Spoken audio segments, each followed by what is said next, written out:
All right, everybody, another great questions about the benefits of a trust in real estate. So first of all, I want to cover 3 points. The first one being, what's the difference between a will and a trust? I have to tell you, I'm not an attorney, can't give legal advice, but I'm just going to give you sort of a snapshot concept of what that might be.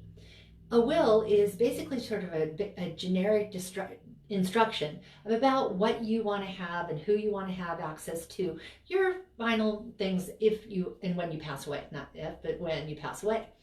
A trust actually is a higher level of direction, and it can encompass quite a bit of different things. Customarily, before owning any kind of real estate, a will is sufficient because it just details out your last wills and your wishes. However, as soon as you have a trust or as soon as you have substantial assets, it's definitely important to have a trust because that way it protects those assets from potential taxes that you might incur once somebody passes away.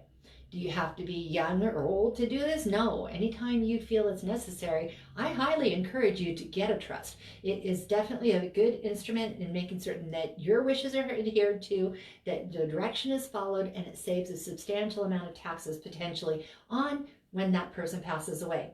And unfortunately, you never know when you're going to pass away. So it's always smart to do it as soon as you possibly can, anytime you feel that you might have need of that.